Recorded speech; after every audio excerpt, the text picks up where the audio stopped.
मैंने जिस मति से कौरवों का संग किया उसको विश्राम करके मैं आपकी स्तुति गा रहा हूं। और भीष्म पितामह कहते हैं, नाथ जाने से पहले एक अंतिम कार्य आपसे करवाना चाहता हूं। पितामह बोले, क्या? मेरी एक बेटी है कुंवारी, उसका ब्याह करना है। पिता के लिए एक बहुत बड़ा एक कार्य हो जाएगा कि वो जाने से पूर्व अपनी पुत्री का कन्यादान कर दे। पितामह, तुम तो बाल ब्रह्मचारी हो, तुम्हारी पुत्री कहां से आ गई? तब भीष्म पितामह कहते हैं कि आपने मति रूपी पुत्री दी है सबको, और ये मति रूपी पुत्री स्वयंवर करती रहती है 24 घंटा। देखो कितनी सुंदर बात।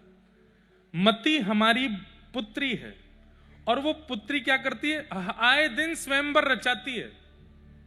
स्वयंवर मतलब वो स्वयं चुनती है कि मुझे इससे मिलना है, इसके पास जाना है, इसका वर्ण करना है, इसको स्वीकार करना है। किसी की मति दुर्विचारों में पड़ी रहती है, किसी फिर बदलती रहती है, कभी कहीं कभी कहीं कभी कहीं, स्वयंवर ही करती रहती, चैन नहीं कर पाती कि मेरा अपना एक ठौर है कौन सी। संसार में वही व्यक्ति हार रहा है जो अपनी मति के वर का चयन नहीं कर पाया। आज कथा हो रही है तो कथा में आ गए, कल कुछ उल्टे सीधे काम हो रहे हैं तो वहां पहुंच गए, परसों फिर कोई अनुष्ठान हुआ तो वहां भी आ गए, उसके अगले दिन फिर कहीं पर कुछ पिया पाई हुई तो वहां पहुंच गए, उसके अगले दिन कुछ अनुष्ठान मंदिर का हुआ वहां भी आ गए, गौ सेवा में भी पहुंच गए, रात की उल्टे सीधे कामों में भी पहुंच गए।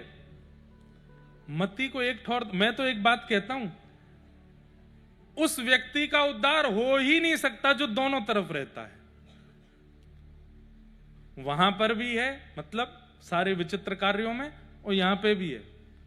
कथा भी सुनता है लेकिन छल कपट भी करता है, कथा भी सुनता है लेकिन काम पर बिल्कुल भी वशीकरण नहीं है, कथा भी सुनता है लेकिन सारे उल्टी सीधे कामों में भी उसकी रुचि है। ऐसे व्यक्ति, वही बात है कि दो नाव पे पैर गिर जाओगे। हम कह रहे हैं भैया पूरे पूरे एक तरफ आओ, या तो पूरे पूरे ठाकुर जी के हो जाओ या पूरे पूरे संसार के ही हो जाओ, ये बीच में मत रहिए, ये बीच वाला सेक्शन मत चुनिए। यहां पर भी वहां पर भी, इधर भी उधर भी, कुछ दिन यहां कुछ दिन वहां ना। ये दोगले इंसान ठाकुर जी को फिर प्रिय नहीं लगते हैं। एक तरफ रहिए।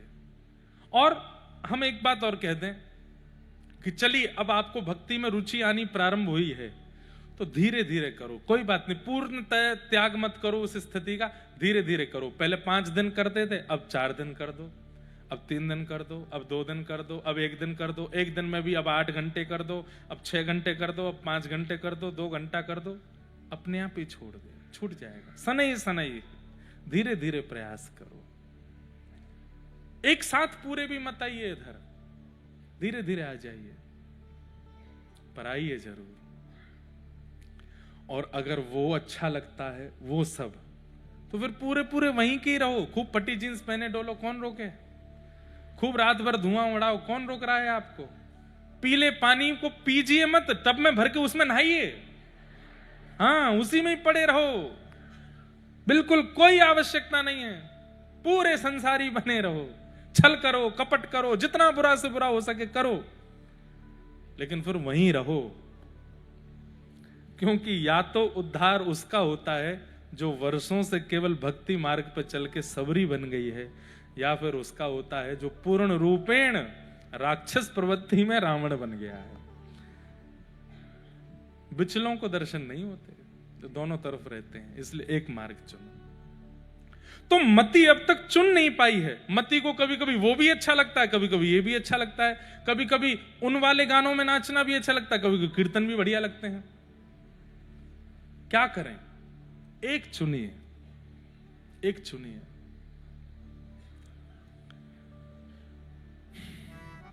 भीष्म पितामह कह रहे हैं, नाथ मेरी मति ने किसी को चुना है। कौन है? त्रिभुवन कमनम तमाल वर्णम रविकर गौरवरांबरम दधाने। जिनकी छटा पर तीनों लोक मोहित रहते हैं, जिनके रूप को देख करके सूर्य चंद्र आदि भी मोहित हो जाते हैं। अरे महाराज, ठाकुर जी मोहिनी बनकर के प्रकट हुए थे। ध्यान से सुनिए सब लोग, ठाकुर जी मोहिनी बनकर के प्रकट हुए। क्यों हुए थे सबको कथा पता है? सुन लीजिए। देवासुर संग्राम हुआ, समुद्र मंथन हुआ। समुद्र मंथन में जब अमृत कलश निकल करके आया तो दैत्य लेकर के भाग गए। जब दैत्य लेकर के भागे तो देवताओं ने ठाकुर जी से प्रार्थना करी, बोले नाथ सारा अमृत तो ये दैत्य पी जाएंगे। ठाकुर जी बोले रुको, दैत्य कौन?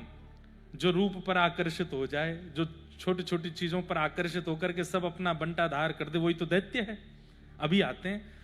अब ठाकुर जी रूप धारण करके आएंगे तो मोहिनी बन के आए। इतने सुंदर बन के ठाकुर जी आए, इतने सुंदर बन के आए, दैत्यों को मोहित करने आए थे, देवता भी मोहित हो गए। मोहिनी बनकर के जब ठाकुर जी आए तो देवताओं में भी ऐसी स्थिति आ गई, बोले अमृत भले ही दैत्य पी लें, हम तो इनसे ब्याह करेंगे। ठाकुर जी बोले हे मैं हूं, रूप बदल के आया हूं। अब तो समझ नहीं आ रही है बात। इतने सुंदर ठाकुर जी बन के आए। हमारे व्रज में तो कहते हैं लाला तैने बहुत बड़ी कृपा करी जो तू लाला बन के आयो। हे कृष्ण लला तुम होते लली तो गरे कट जाते करोड़न के। बहुत बड़ी कृपा है कि तुम लाला हो। अगर कहीं ये लाली बन करके आते हो व्रज में रतन राधिका गोरी, व्रज में रतन राधिका गोरी, व्रज में रतन राधिका गोरी, व्रज में रतन राधिका गोरी। भैया सोचिए, ठाकुर जी की आह्लादनी शक्ति किशोरी जी, जिनका रूप दिखता भी नहीं है व्रज में। बिहारी जी के बगल में किशोरी जी बैठी हैं घूंघट करके, राधा वल्लभ जी में बगल में बैठी हैं घूंघट करके, राधा रमन जी में घूंघट करके बैठी हैं। तो पूरे व्रजमंडल में राधे राधे होती है। अगर घूंघट उठा दें तो कहाँ होएगा? राधिका गोरी, राधिका गोरी, राधिका गोरी, राधिका गोरी, हे राधिका गोरी, राधिका गोरी, राधिका गोरी, राधिका गोरी। ओ व्रज में, हाँ व्रज में, ओ व्रज में रतन राधिका गोरी, ओ व्रज में रतन राधिका गोरी, हे व्रज में रतन राधिका गोरी, रतन राधिका गोरी। श्री राधा रमण लाल की।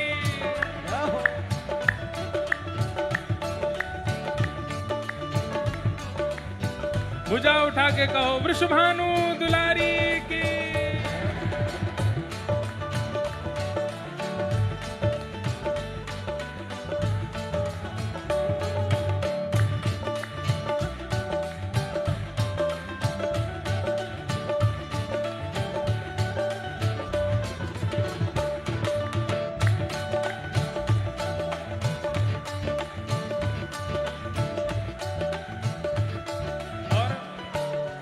जब रतन हमारी किशोरी जी हैं तो फिर ठाकुर जी तो चोर हैं। कहा कियो हर लीनी वृषभानु भवन ते, हर लीनी वृषभानु भवन ते, हर लीनी वृषभानु भवन ते, हर लीनी वृषभानु भवन ते, बरसाना भवन ते, ओ हर लीली वृषभानु भवन ते, हर लीली वृषभानु भवन ते। ओ नंद सुवन कर चोरी, नंद सुवन कर चोरी,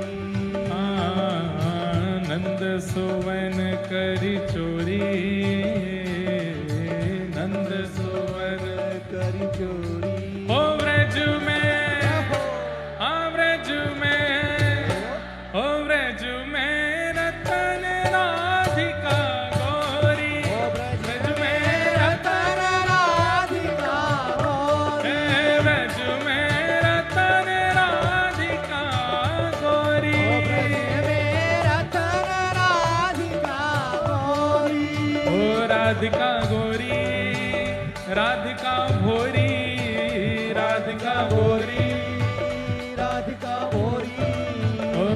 राधिका गोरी, राधिका भोरी, राधिका गोरी, राधिका गोरी।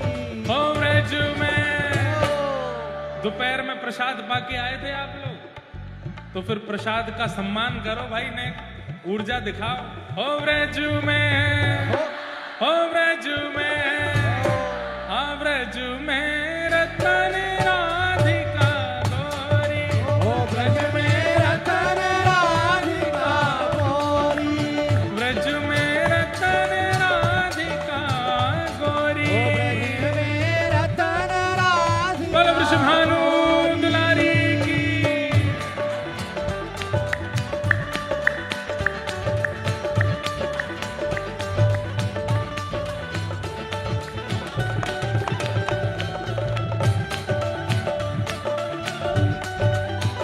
बोलो वृषभानु के जमाई की।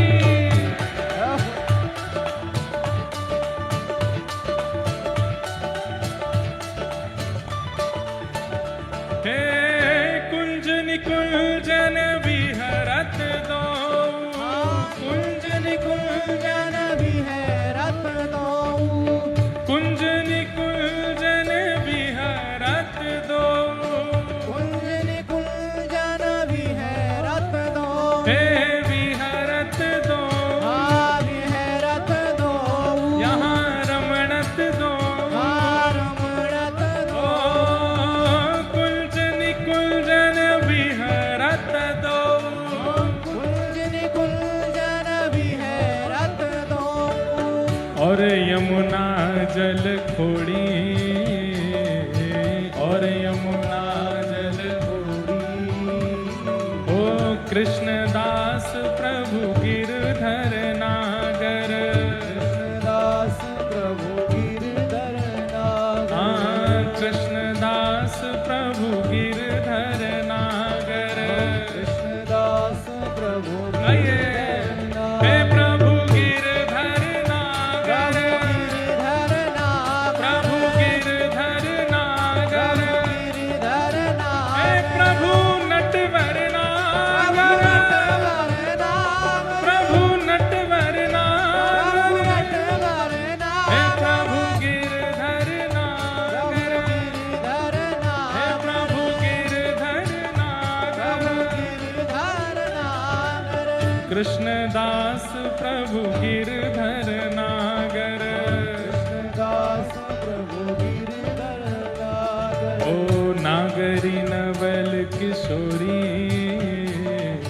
नागरी नवल किशोरी, ओ नागरी नवल किशोरी, नागरी नवल किशोरी। ओ ब्रज में, हाँ ब्रज में, ओ ब्रज में रतन राधिका गोरी, ब्रज में रतन राधिका गोरी, ब्रज में रतन राधिका गोरी, ब्रज में रतन राधिका गोरी, ब्रज में रतन राधिका गोरी, ब्रज में रतन राधिका गोरी, ओ ब्रज में रतन राधिका गोरी। ब्रज में रतन राधिका हे गोरी।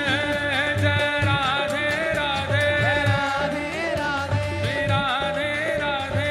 राधे राधे।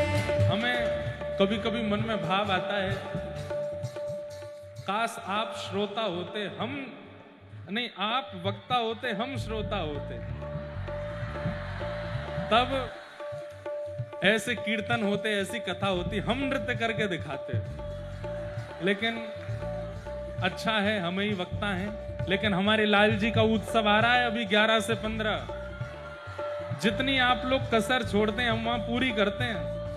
अरे ठाकुर जी ही कीर्तन के माध्यम से, किशोरी जी ही आई हैं भाव से भुजा उठा के, वृषभानु दुलारी, राधे राधे, प्रियान दुलारी, राधे राधे, श्री कृष्ण प्यारी, राधे राधे, बरसाने वाली, राधे राधे, जय राधे राधे, राधे राधे, श्री राधे राधे, राधे राधे, सब प्रेम से गाओ, राधे राधे, सब भाव से गाओ, राधे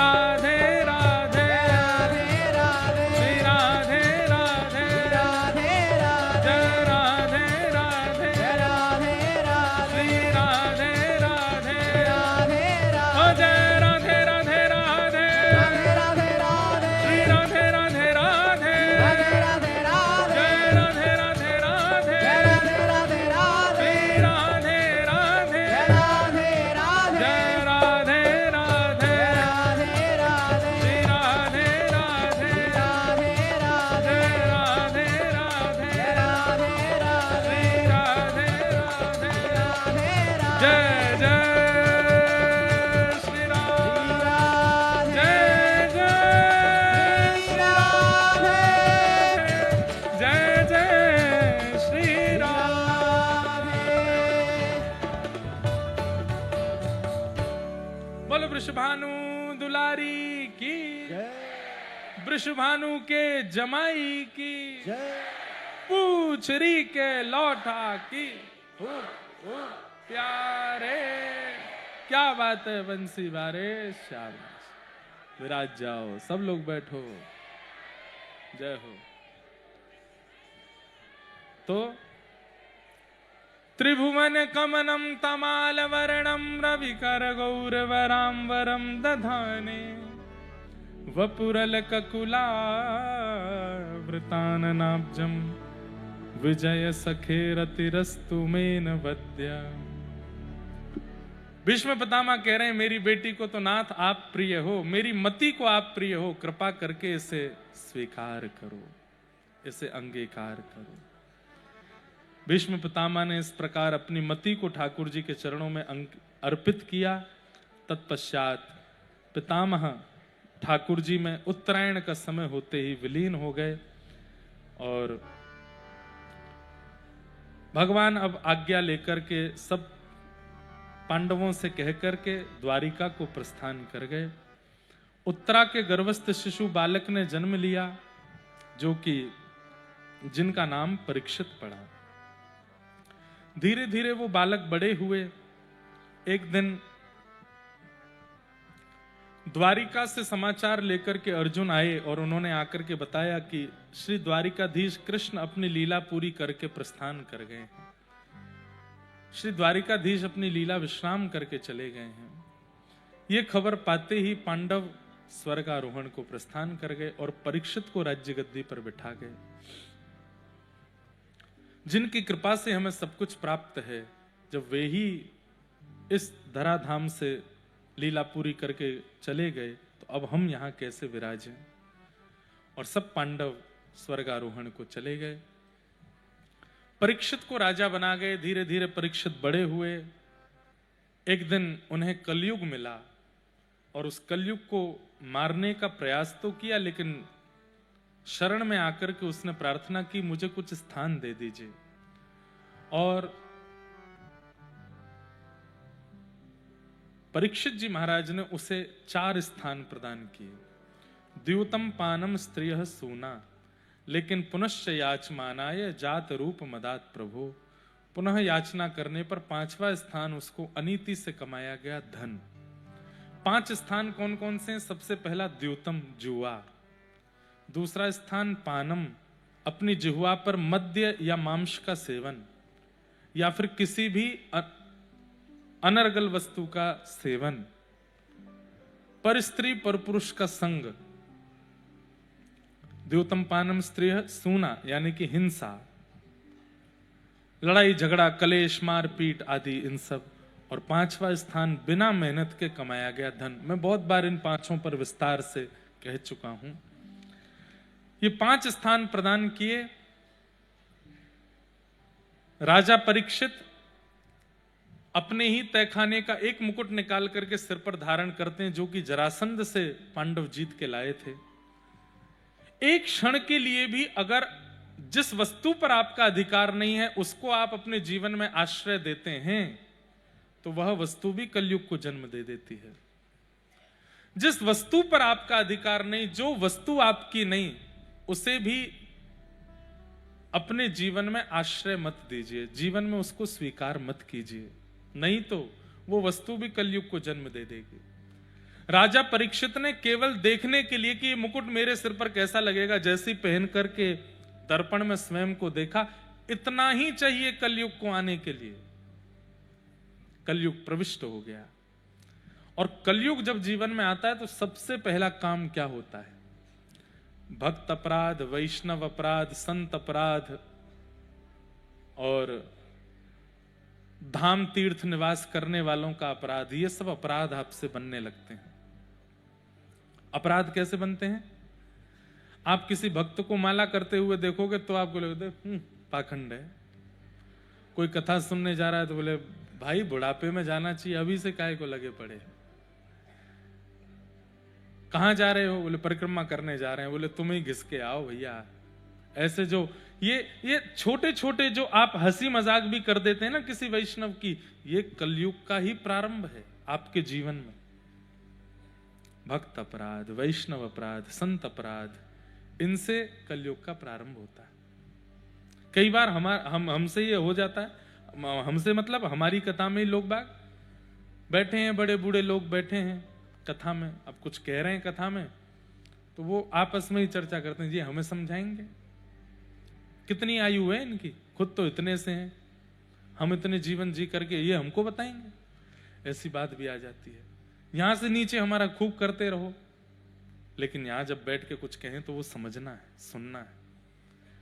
उसके प्रति अपराध बुद्धि यदि बनती है तो ये कलयुग का प्रभाव है। कलयुग का सबसे पहला प्रारंभ ही यहीं से होता है कि भजन करने वालों के प्रति अपराध बुद्धि बनती है, उनके प्रति हंसी आना, मजाक बनाना, ये सब बनता है।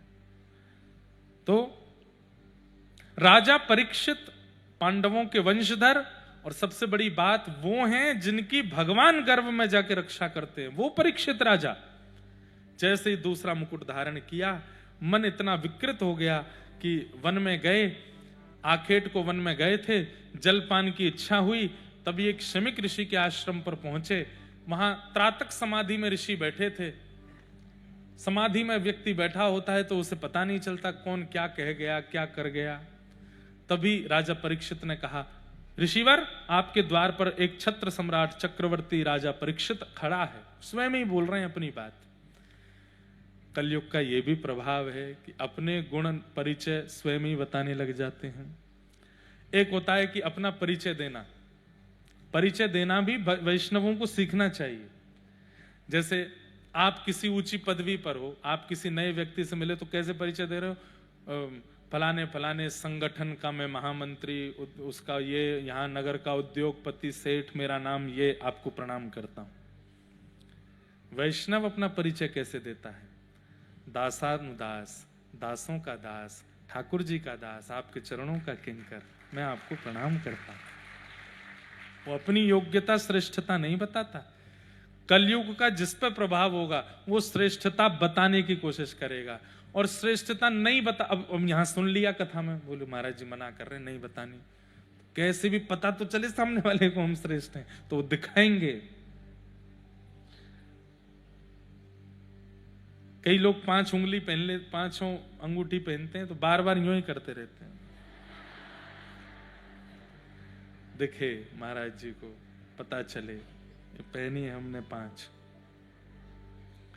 कई लोगों पे बड़ी गाड़ी होती है तो बड़ी गाड़ी से आते हैं, पता चला कि बाहर कोई देखने ही नहीं आया गाड़ी, तो चाबी लेके जाते हैं भीतर, उसकी विशेष चाबी जेब में भी रख सकते हैं, लेकिन उसको टेबल पर रखेंगे सामने, बार बार उसकी तरफ संकेत, तब भी नहीं दिखा तो चाय का गिलास उसके बगल में धर देंगे, इसमें कर दीजिए, उसको दिख जाएगी बड़ी गाड़ी है। ये सब कलयुग करवाता है भैया, आप नहीं करते हो ये। अपनी वैल्यू किसी को पता चले, ये इच्छा हमारे चित्त में आना, ये कलयुग का प्रभाव है। मैं क्या हूं ये सबको पता होना चाहिए, ये कलयुग का प्रभाव है। तो प्रचार अपना नहीं होना चाहिए बंधुओं, प्रचार ठाकुर जी का होना चाहिए। प्रचार अपने नाम का नहीं होना चाहिए, प्रचार ठाकुर जी के नाम का होना चाहिए। प्रचार अपना नहीं होना चाहिए, प्रचार ठाकुर जी की कथा का होना चाहिए। और ठाकुर जी की कथा का, हम तो आज से कथा कर रहे हैं, हम तो 10 साल से कथा कर रहे हैं। हमारे पूज्य पिताजी 52 वर्षों से कथा कर रहे हैं। कितने? 52। कितनों की तो उम्र नहीं यहाँ पे। अब कथा कहते कहते प्रचार अपना भी हो जाता, वो उनकी कथा सुननी है, वो महाराज जी बता रहे थे, वो बाकी अपने प्रचार की इच्छा नहीं होती कि हमारा बहुत होर्डिंग लगाओ, बोर्ड लगाओ। भाई वो तो इतना करना पड़ता है कि आप कथा में आओ, आप कथा सुनो, बाकी अपने प्रचार की बहुत इच्छा नहीं होनी चाहिए। और हम बहुत निष्किंचन भाव से व्यासपीठ से निवेदन करते हुए कह दें, कभी इच्छा हमने नहीं रखी कि प्रचार हो। अभी इतना सब समाज, इतनी सब भीड़ भाड़ होने लग गई है ना सब जगह, तो भी मन में भाव आता है पूर्व जन्म की इच्छा रही होगी कि प्रचार हो, इसलिए हो गया है, इसलिए। और हमें यह भी पता है कि बहुत दिन तक रहने वाला भी नहीं है, कुछ दिन बाद फिर कोई और अच्छे आएंगे तो उनको सुनना शुरू करेंगे, तब तक घोर कलयुग ही जाना है तो कथा ही नहीं सुनेगा कोई। लेकिन तब तक हम यहां से प्रस्थान कर जाएं, बस ये भावना। हम तो ठाकुर जी से नित्य कहते हैं कि इतना खतरनाक समय ना देखना पड़े नाथ कि जीवात्मा कथा से प्रेम ही नहीं करे, उससे पहले पहले तो बुला लीजिएगा आप, उससे पहले निपटा दीजिएगा इस संसार में, ज्यादा दिन रहना नहीं है। तो अपने प्रचार की इच्छा, मैंने क्या किया, मैंने कैसे किया, मैंने कितना किया, ये सब बताना, इच्छा होना, यह भी एक कलयुग का प्रभाव है।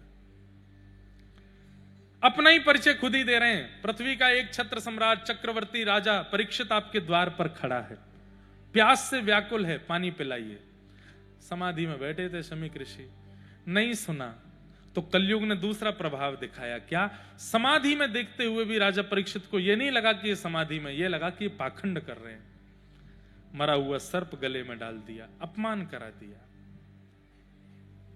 राजा परीक्षित लो, बस इतना ही काफी है। कलयुग एक गलती करवाता है आपसे और उसके बाद फिर 32 दिखाता है आपको, अब आएगा आनंद, अब तेरा पूरा जीवन उलट फेर कर दिया मैंने। एक अपराध करवा दिया राजा परीक्षित से, लौट करके जैसे ही राजा परीक्षित आए, जैसे ही मुकुट उतार करके धरा, सोचने लगे संतों के चरणों में सिर झुका के प्रणाम करने वाला मैं, वो सर्प केवल इसलिए उनके गले में डाल दिया क्योंकि उन्होंने मुझे जल नहीं पिलाया। इतना अपमान बोध मुझको हुआ।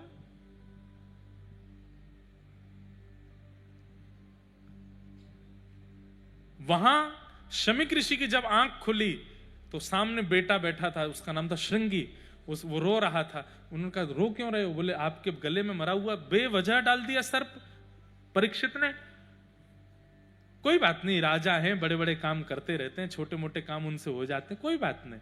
बोले नहीं पिताजी कोई बात नहीं, मैंने श्राप दे दिया राजा परीक्षित को, आज के ठीक 7वें दिन उसको तक्षक सर्प डस देगा और उसकी मृत्यु हो जाएगी।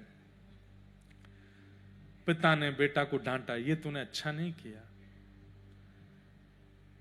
रोगी का इलाज करना चाहिए, वैद्य को औषधि देनी चाहिए, ना कि विष।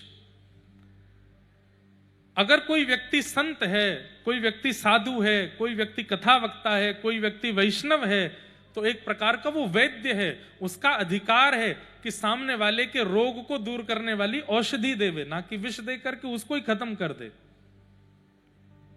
ज्ञान रूपी औषधि।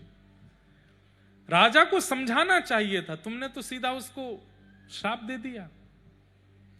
अपने गौरमुख शिष्य को बुलाया, बोले जाओ जाकर के राजा परीक्षित को बता दो उसके जीवन के केवल 7 दिन बचे। और यहां गौरमुख शिष्य ने जाकर के जैसे ही राजा परीक्षित को बताया कि आपके जीवन के केवल 7 दिन बचे हैं, अपनी मुक्ति का उपाय खोज लीजिए। राजा परीक्षित ने तुरंत अपने पुत्र को राज्य गद्दी पर बिठाया, स्वयं निकल गए गंगा के तट पर और वहां जाकर के संतों से पूछने लगे, मेरे जीवन के केवल 7 दिन बचे हैं, मुक्ति का उपाय बताइए। सब ऋषियों ने अनेक अनेक बातें बताई, लेकिन कोई भी प्रमाण नहीं दे पाया कि इससे तुम्हारी मुक्ति होगी। तभी उस सभा में आगमन हुआ श्री सुखदेव जी महाराज का कि तत्रा भवद भगवान व्यास पुत्रो यदिच्छया गामटमानो नपेक्ष अलक्षलिंगो निजलाभतुष्टो व्रतश्च बालैरवधूतभेष।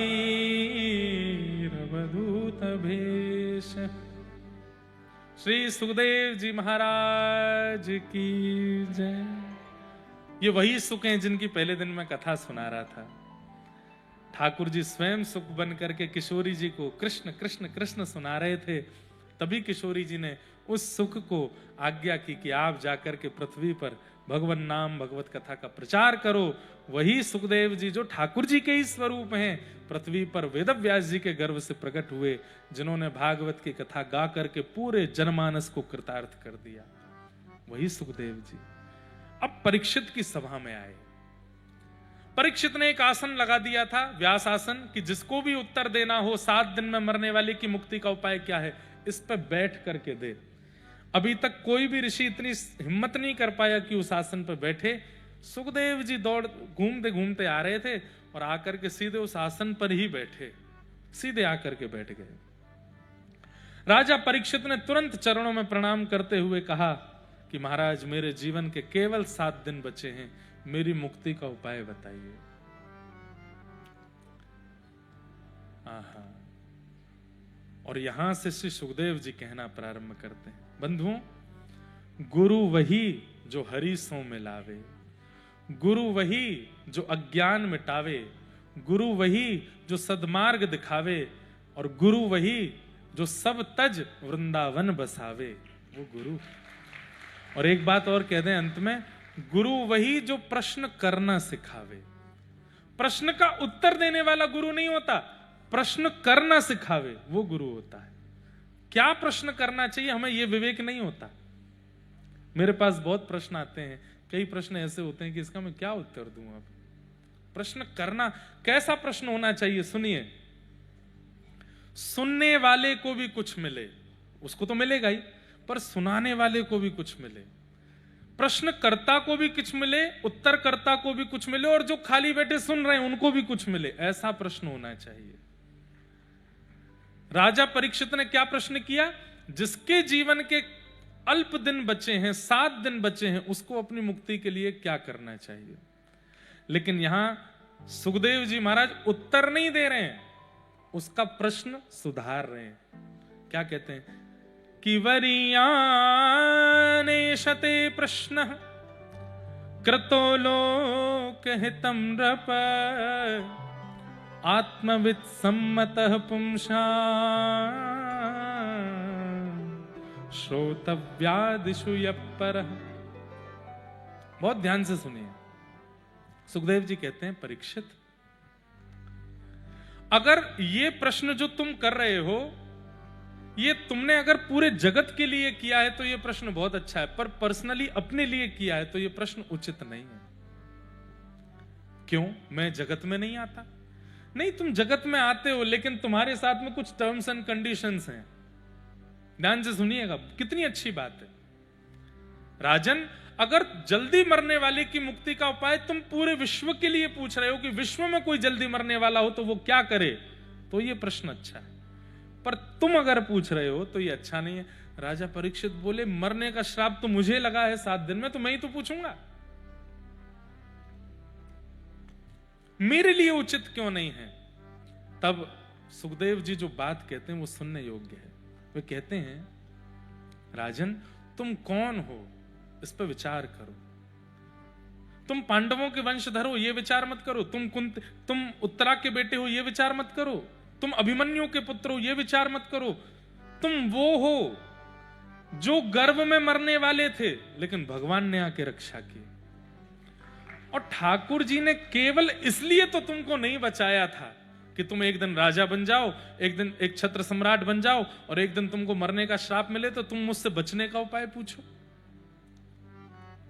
वहीं मर जाते तुम मातृ गर्भ में। ठाकुर जी ने तुम्हारी रक्षा की, इसलिए ठाकुर जी कोई बड़ा कार्य तुमसे कराना चाहते। 7 दिन में मृत्यु के मुक्ति का उपाय तुम पूछ रहे हो। अपने चारों तरफ नजर घुमा के देखो, हजारों संतों के बीच में तुम बैठे हो। तुम कुछ नहीं भी करोगे, 7 दिन केवल बैठे रहोगे तो तुम्हारी मुक्ति हो जाएगी, क्योंकि चारों तरफ से हरि नाम तुमको सुनाई दे रहा है। और एक बात बोलूं, 7 दिन बहुत बड़ी बात है। अंतिम दिन होता, अंतिम क्षण होता, और तुम्हारी अंतिम श्वास निकल रही होती, उस समय भी अगर मैं आ गया होता तो भी तुमको मुक्ति मिल जाती। क्यों? मुक्ति के लिए 7 दिन 7 साल आवश्यक नहीं, एक क्षण, एक सेकंड। कैसे पता है? आपने पूरी लाइफ में क्या किया डजंट मैटर, लेकिन आपने अंतिम श्वास लेते हुए अगर कह दिया हरि, नारायण, कृष्ण, राम, गोविंद, गोपाल, और बस कहते ही प्राण चले गए, तो आपके जीवन में जो कुछ भी आपने किया सब इरेजर से मिटा दिया जाता, खत्म, अब तो वैकुंठ ही मिलेगा। क्यों? अंते नारायण स्मृति। आप कहोगे ये बढ़िया है Maharaj ji. So let's prepare for the last breath. अब लगते हैं सारे गंदे कामों में, लास्ट ब्रीथ ही तो हरि बोलना है। जन्म जन्म मुनि यतन कराही, क्या अंत राम कही आवत नाही। दुनिया में अगर सबसे कठिन कुछ है तो वो अंतिम श्वास में राम का नाम याद आना, वो ही नहीं आता। हमारे पिताजी एक प्रसंग सुनाते हैं। एक बार एक बहुत बड़े सेठ जी थे, बहुत पैसे वाले थे। उनके 4 पुत्र थे। 4 पुत्रों ने देखा कि पिताजी की इतनी संपत्ति, अभी तक बंटवारा नहीं किया इन्होंने, और ये बूढ़े बड़े हो गए, कभी भी जा सकते हैं। कहते थे कि पिताजी थोड़ा हिस्सा हिस्सा क्या है बता जाओ, बता देंगे। एक दिन जो सेठ जी थे, मृत्यु का समय आया, तो भागवत जी में वर्णन है कि जब मृत्यु, सहज मृत्यु आती है ना, जीवन अंत होता है पूरा जीवन जीने के बाद, अकाल मृत्यु नहीं, सहज मृत्यु। सहज मृत्यु पाने वाले व्यक्ति की मृत्यु जब होती है तो कंठे गुरगुरायते, अंतिम क्षण में गुर गुर करता है गला, और उतनी देर क्या होता है, उसके नेत्र बंद हो जाते हैं। अपने जन्म से लेकर के अभी तक का पूरा जीवन उसको दिखाई दे जाता है कि मैंने क्या किया। आज आपसे पूछा जाए कि आपने, कोई यहां 60-70 वर्ष के बैठे हो, उनसे पूछा जाए 15 साल की उम्र में क्या हुआ था, याद नहीं। हमसे पूछा जाए बताओ 8 साल की उम्र में क्या था, याद नहीं। लेकिन अंतिम क्षण में सब याद आ जाता है, सब याद आ जाता है। आप स्कूल में आपका मित्र कौन था, कॉलेज में आपका सखा कौन था, कहां क्या खाया था, नाश्ते में आज से 25 साल पहले क्या पाया था, यह भी याद आ जाता है। लेकिन आपने बड़ोदरा में कथा सुनी थी, ये याद नहीं आएगा। आपने गिरिराज जी की परिक्रमा करी थी, ये याद नहीं आएगा। मतलब आपके माइंड रूपी जो हार्ड डिस्क है, उसमें से भक्ति का फोल्डर डिलीट हो जाता है अंतिम क्षण में, वो याद नहीं आता। जिसकी मात्रा ज्यादा होती है, आप कभी जैसे आधुनिक फोन यूज करने वाले भाई लोग कभी कभी स्टोरेज चेक करते हैं, तो जो चीज सबसे ज्यादा होती है वो रेड होता है पूरा, और जो चीज आपके फोन में सबसे कम है वो ग्रीन होगा, ब्लू होगा, येलो होगा, पर जो सबसे ज्यादा मात्रा में है वो पूरा रेड होता है। ऐसे ही आपने अपने संपूर्ण जीवन में सबसे ज्यादा क्या किया, वो रेड होता है, बाकी सब तो धीमे धीमे धीमे होते हैं, दिखाई देते हैं। ऐसे ही अंतिम क्षण में आपने अपने जीवन में सबसे ज्यादा क्या किया, वही याद आता है आपको। ठाकुर जी का स्मरण नहीं होता, आपको यही याद नहीं आता, और फिर मृत्यु हो जाती है। फिर वही जो रेड सेक्शन था वही भोगना पड़ता है। फिर अंत में नारायण का स्मरण हो जाए, ये बहुत मुश्किल है, बहुत मुश्किल।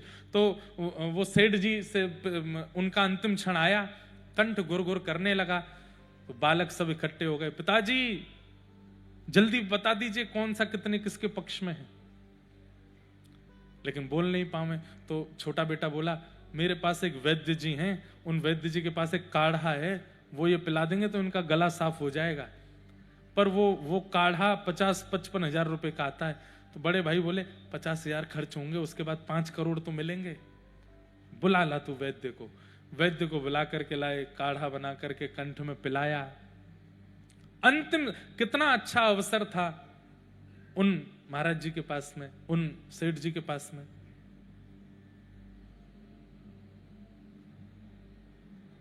विमान जा रहा है, 4 दिन में आज ही जा रहा है।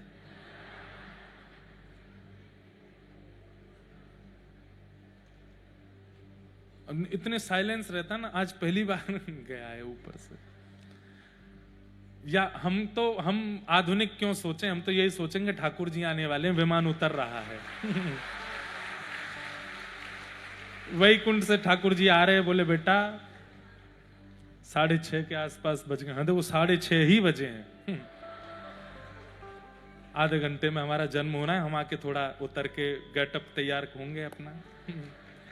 तो क्या निवेदन कर रहा था मैं, हाँ, तो वो सेठ जी, तो सेठ जी के पास कितना अच्छा अवसर था, उनका गला खुल गया। वो चाहते तो नाम संकीर्तन कर लेते, लेकिन जैसे ही गला साफ हुआ उनका, पिताजी बोलिए। बोले हाँ हाँ अब आवाज निकल रही है। बोले हाँ जल्दी बताओ पिताजी, अंतिम क्षण बचे हैं आपके, पूरा शरीर पानी पानी हो रहा है आपका। प्राण निकलने वाले हैं, अंतिम इच्छा जो हो बता दो। और संकेत में बोले बता दीजिए कौन कितना किसके पक्ष में है, बाड़ा किसके नाम है, खेत किसके नाम है, घर किसके नाम। बोले बड़ा वाला कहाँ है? बोले मैं यहीं खड़ा हूं। बीच वाला कहाँ है? बोले मैं भी यहीं खड़ा हूं। छोटा वाला कहाँ है? बोले पिताजी यहीं हूं, चरणों के पास देखो। बड़ी बहू कहाँ है? बोले मैं भी यहीं हूं, आप तो बोलो जल्दी। छोटी वाली का बेटा अब यहीं बैठा है गोद के पास ही, बोलिए जल्दी बोलिए। बोले मैं तो ये कह रहा था आंगन में भैंस का पड्डा झाड़ू खा रहा है, तुम लोग झाड़ू नहीं संभाल पा रहे, संपत्ति क्या संभालोगे? और कहते ही प्राण निकल गए उनके, झाड़ू पड्डा कहते कहते प्राण गए। मैं ये कथा क्यों सुना रहा हूं? इतनी बढ़िया अपॉर्चुनिटी मिलने के बाद भी अंत में हरिस्मरण नहीं कर पाए। क्यों? क्योंकि जीवन भर नहीं किया। तो अंतिम नारायण स्मृति मुक्ति प्रदान करती है, पर उसके लिए आपको हर दिन याद करना पड़ेगा। जपात सिद्धिर जपात सिद्धिर जपात सिद्धिर न संशय। पहली बार कोई रोटी बेलन से बनाना सीखता है ना, तो कभी गुजरात का नक्शा बनता है, कभी दिल्ली बन जाता है, कभी उत्तर प्रदेश बनता है, कभी भारत बनता है। लेकिन जब वो ट्रेंड हो जाते हैं ना धीरे धीरे, और जब वो स्टार्टिंग शुरू करते हैं तो पूरा ध्यान, कभी इधर से बड़ी करो, इधर से करो, इधर कम रह गया यहां से बढ़ाओ। लेकिन जब आ जाती है ना बनानी, तो माताएं इधर उधर चिल्लाती हुई, बच्चों को डांट पीटती हुई भी बना देती हैं, गोल ही बनती है। क्यों? अभ्यास। हम लोगों का सब चीज में अभ्यास है, हरि नाम में अभ्यास नहीं है हमारा। अगर हरि नाम में अभ्यास बन जाए तो अंतिम क्षण में हरि नाम मुख से निकलेगा। हमारे वृंदावन के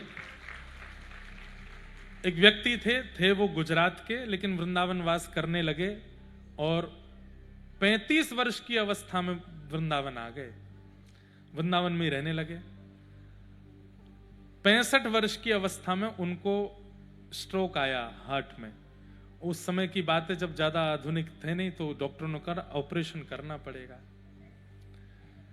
तो ऑपरेशन करते समय एनेस्थीसिया का इंजेक्शन लगा दिया। एनेस्थीसिया के बाद दुनिया का कोई माई का लाल हो, किसी को होश नहीं रहता। लेकिन वो डॉक्टर आश्चर्यचकित हो गया, उनके प्राण तो चले गए थे ऑपरेशन में ही। उसने बाहर आकर के कहा, बोले मैंने अपने जीवन में ऐसा ऑपरेशन नहीं किया। क्यों? बोले एनेस्थीसिया देने के बाद भी, हृदय को यहां से खोलने के बाद भी, ऑपरेशन करने के बाद भी, इतने भयानक नशे के बाद भी उनके मुख से श्री वृंदावन श्री राधा, श्री वृंदावन श्री राधा अपने आप प्रकट हो रहा था। बोले मेरे हाथ कांप रहे थे कि आज यहां पे साइंस फेल हो गई भाई, इस आदमी को असर नहीं हुआ। बोले ऑपरेशन सक्सेसफुल नहीं हुआ, उनके प्राण चले गए, लेकिन अंतिम क्षण तक श्री राधा बोलते ही रहे, मुख से निकलता ही रहा। इसमें क्या था? उन्होंने किशोरी जी का नाम नहीं पकड़ा है, किशोरी जी ने उनको पकड़ा हुआ है। तो या तो आपके जीवन में इस प्रकार से नाम आ जाए कि अंतिम क्षण में आपके मुख से और कुछ निकले ही ना, नाम ही निकले। तो अंते नारायण स्मृति, इससे मुक्ति मिलती है। लेकिन राजन तुम मुक्ति मत मांगो, तुम तो भक्ति मांगो, तुम अपने लिए भक्ति मांगो। बोले क्यों? मैं भक्ति क्यों मांगू? तब कितना सुंदर उत्तर देते हैं, मुक्ति का मतलब मृत्यु के बाद भगवान का दर्शन, भक्ति का मतलब जीते जी भगवान का दर्शन। 7 दिन बचे हैं तुम्हारे पास, तुम 7वें दिन की प्रति, तुम्हारी चिंता ये नहीं होनी चाहिए कि 7वें दिन मुझे मुक्ति मिले, तुम्हारी चिंता ये होनी चाहिए कि 7 दिन पूरे हों, उससे पहले पहले ठाकुर जी मुझे चलते फिरते दिख जाएं। ये चिंता तुम्हारी होनी चाहिए। तब राजा परीक्षित ने कहा, नाथ अब मेरा प्रश्न बदल गया। देखो इसे कहते हैं प्रश्न सिखा दिया। ये नहीं पूछ रहे हैं अब कि 7 दिन बाद मुझे मुक्ति कैसे मिलेगी। अब प्रश्न क्या कर रहे हैं? मेरे जीवन के बस 7 दिन बचे हैं, 7वां दिन आवे उससे पहले पहले मुझे ठाकुर जी का अनुभव करा दीजिए, उसके लिए मैं क्या करूं, कृपा कर मुझे बताओ। पर सुखदेव जी बोले, अब तुम्हारा प्रश्न उचित हुआ, अब इसके लिए एक ही उपाय है। क्या? तुमको मैं भागवत की कथा सुनाऊंगा। और यहां से शुकाचार्य जी ने फिर कथा सुनाना प्रारंभ किया। भूगोल खगोल का वर्णन, सृष्टि का वर्णन, कपिल देवभूति संवाद, सारे प्रसंग सुनाए गए। मैं सबको स्पर्श मात्र करूंगा क्योंकि समय का अभाव है। और आगे के क्रम में हमें ठाकुर जी के नंदोत्सव तक पहुंचना है, वैसे ही विलंब हो जाता है उसमें। कपिल विभूति संवाद के पश्चात भक्त ध्रुव की कथा सुनाई गई, जहां छोटी सी अवस्था में ध्रुव जी ने भगवत प्राप्ति की। 5 महीने में ध्रुव जी ने ठाकुर जी को प्राप्त कर लिया। उनके वंश का वर्णन किया गया। तत्पश्चात भूगोल खगोल नरकों का वर्णन करके अजामिलोपाख्यान सुनाया गया। और तभी भगवान के परम भक्त श्री वृत्रासुर जी का प्रसंग आया। अहम हरे तव पादैकमूल दासानुदासो भवतास्म भूय मनस्मरेता सुपतेर्गुणांस्ते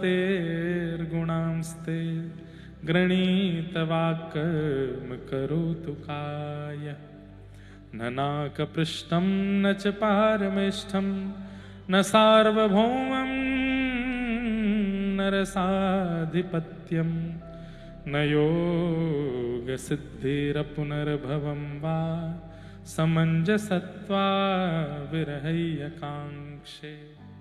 बहुत सुंदर स्तुति है। मन तो मेरा है कि मैं इसका विस्तार कर दूं थोड़ा सा। वृत्रासुर नाम के एक असुर हुए।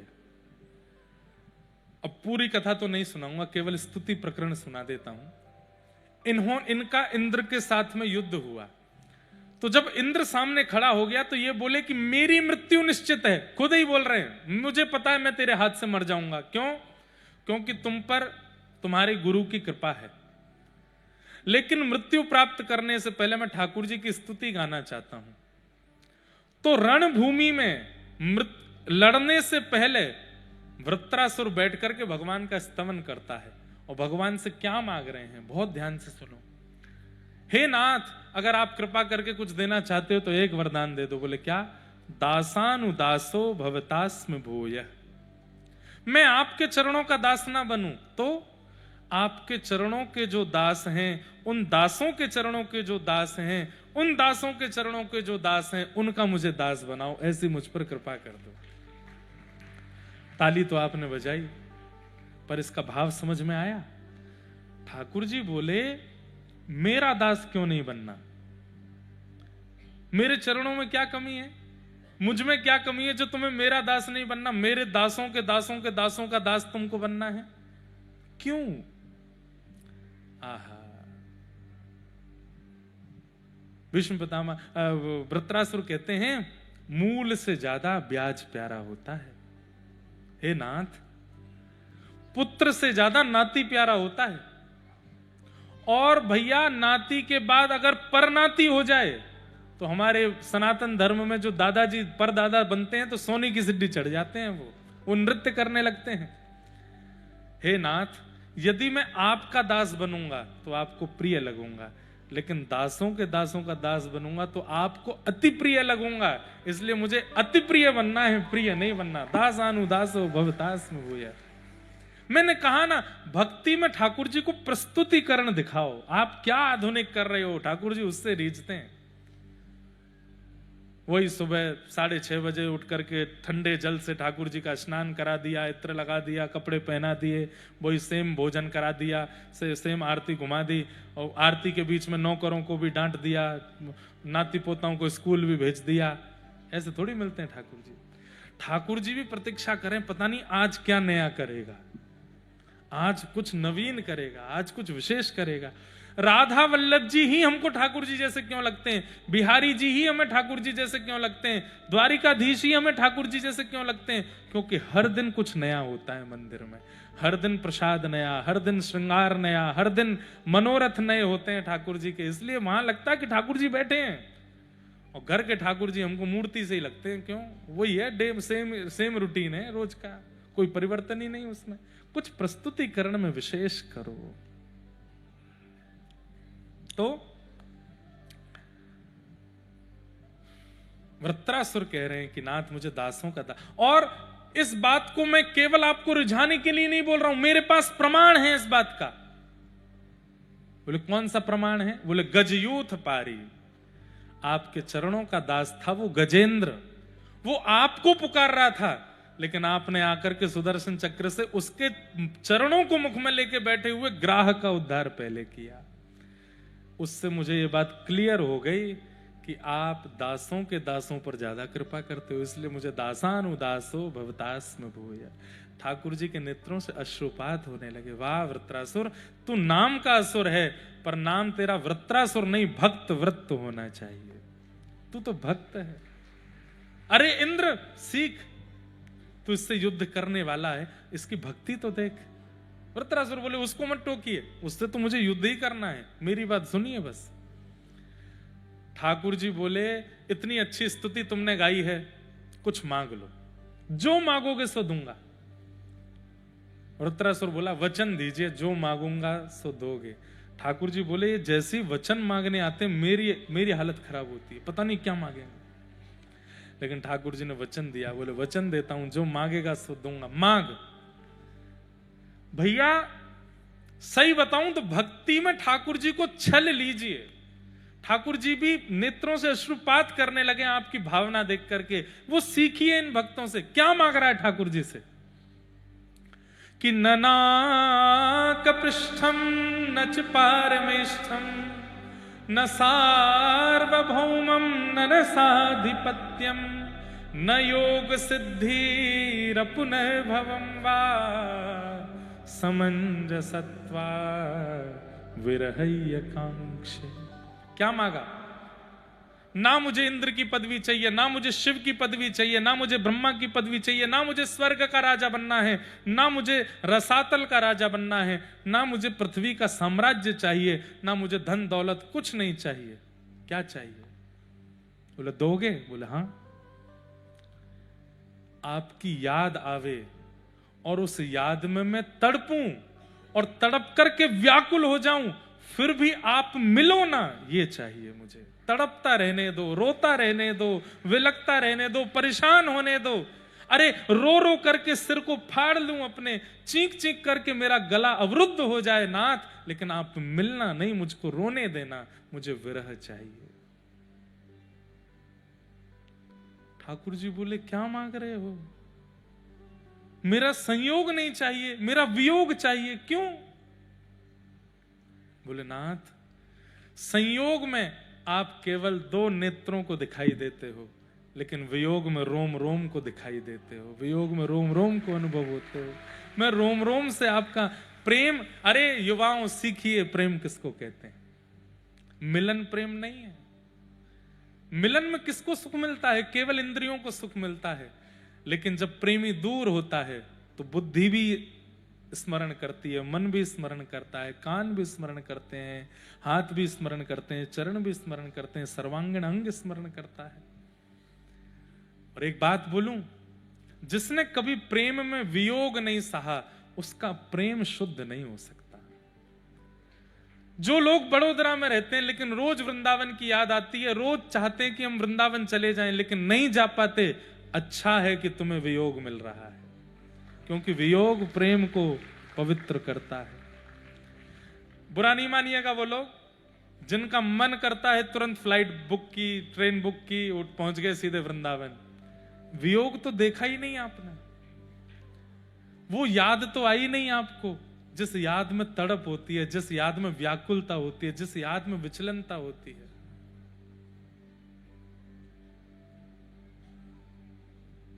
मैं एक पद कभी कभी गाता हूं कथा में। तेरे बगैर सवरिया जिया नहीं जाए, तुम आके बाह पकड़ लो तो कोई बात बने। तेरे बगैर सवरिया जिया नहीं जाए,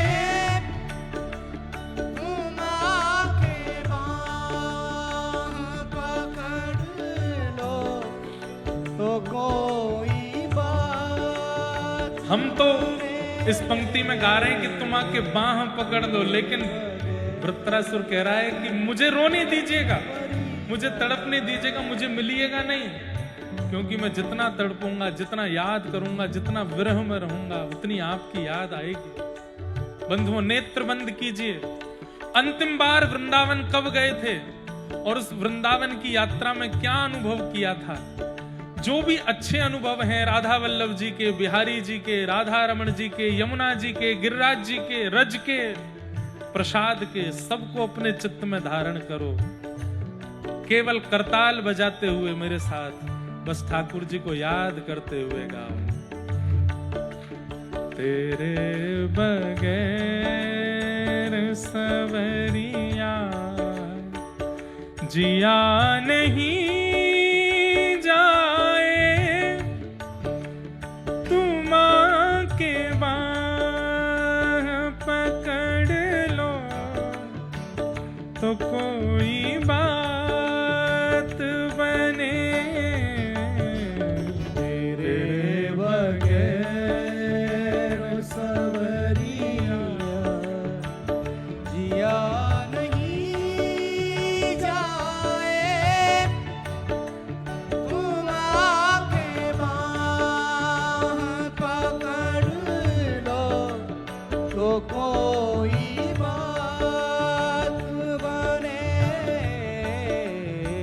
जहां श्री राधा जो संग में रमण करो प्यारे,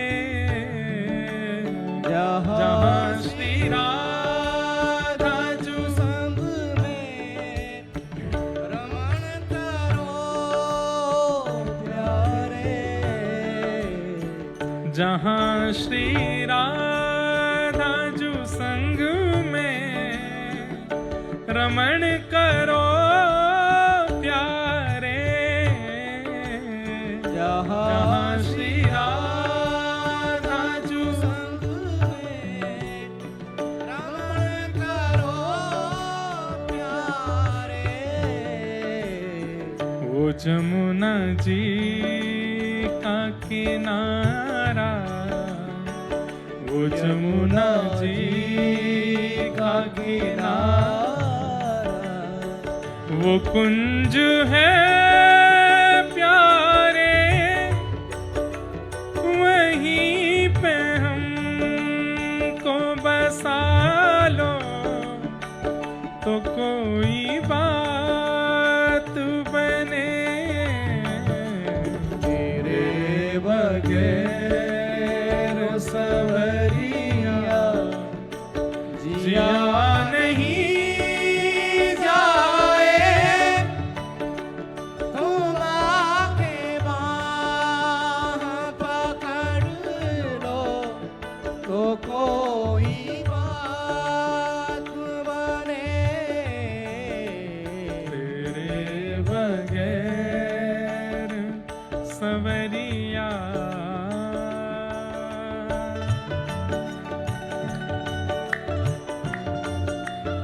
करताल बजा के गाओ। श्री राधा रमण लाल की।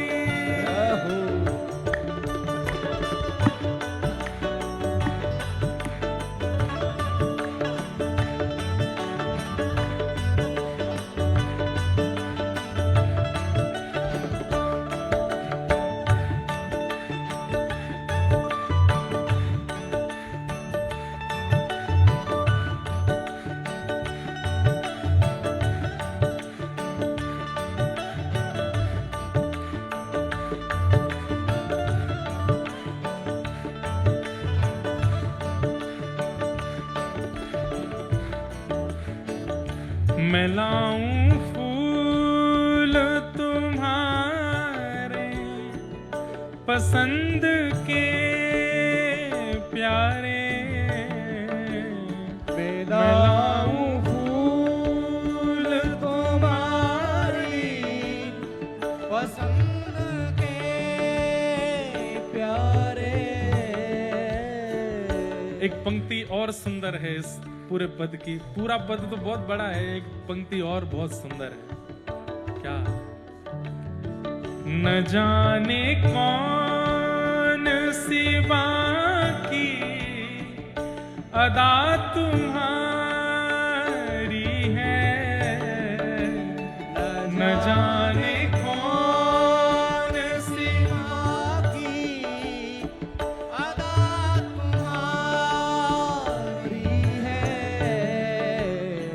न जाने कौन सी बाकी अदा तुम्हारी है, न जाने कौन सी बाकी अदा तुम्हारी है। कैसी है? हजारों लाखों मिटे हैं,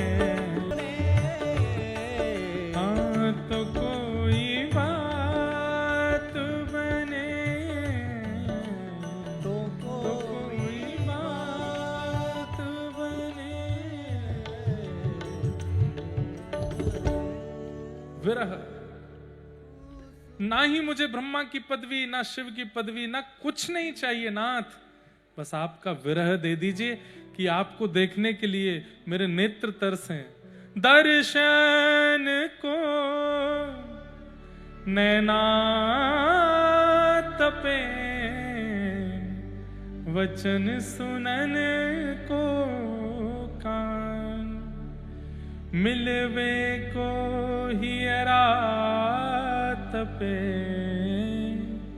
ही के जीवन प्राण, गोवर्धन वासी सांवरे, गोवर्धन वासी सांवरे। लाल तुम बिन रयो न जाय रे, गोवर्धन वासी सांवरे। अब विरह की बात मैं इसलिए इस प्रसंग को खींचता नहीं क्योंकि फिर मेरे को मैं स्वयं को रोक नहीं पाता हूं। मीराबाई कहती हैं, दरस बिन दुखण लागे ने, दरस बिन दुखण लागे ने, जब से तुम बिछड़े पिय मोह से, जब से तुम बिछड़े पिय मोह से, एक पल आयो ना चैन, एक पल आयो ना, तरस बिन दुखण लागे नैन, तरस बिन दुखन लागे ने। किसको विरह नहीं दिया ठाकुर जी ने?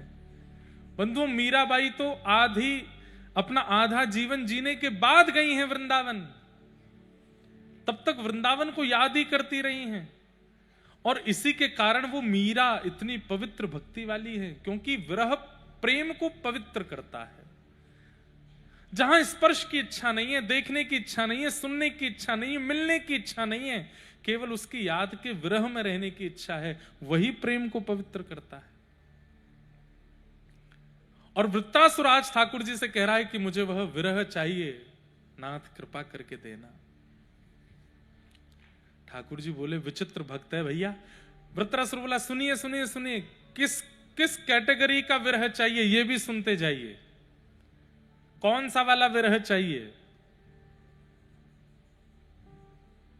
अजात पच्छ इव मातरम खग, स्तन्यम यथा वत्स तराच्छुधार्था, प्रियम प्रियैव व्युषितं विषन्ना, मनोरविन्दाच्छद्रदीक्षते त्वाम्। अजात पक्ष, जिस प्रकार एक अजात पक्षी जिसके पर अभी चले नहीं, वो अपनी मां के भरोसे घोंसले में बैठा बैठा प्रतीक्षा करता है कब मां आएगी दाना लेके मुझे मेरा पेट भरेगी। तो जिस प्रकार वो अजात पक्षी अपने मां के लिए तड़पता है, वैसे मुझे तड़पना है। ठाकुर जी बोले, चूक गया। क्यों? बोले, जब उसके पर निकल आते हैं तो मां को छोड़ के भाग जाता है वो, तू भी ऐसा ही करेगा। वृत्रासुर बोला, अच्छा सॉरी, थोड़ा चेंज है। बोले, क्या? स्तन्नम यथा वत्सतरात् क्षुधार्था। जैसे दूध पीने वाला बछड़ा जब माँ वन में चरने के लिए जाती है तो वो बछड़ा उछलता रहता है, कब माँ आएगी। जैसी माँ आती दिखती है उछलता है, कूदता है कि अब मैं दूध पीऊंगा। ठाकुर जी बोले फिर फंस गया। बोले क्यों? दूध पीते ही, पेट भरते ही वो बालक और ज्यादा चंचल हो जाता है, तू भी ऐसे ही करेगा। बोले तीसरी बात सुन लीजिए। बोले क्या? प्रियम प्रियैव व्युषितम विषन्ना।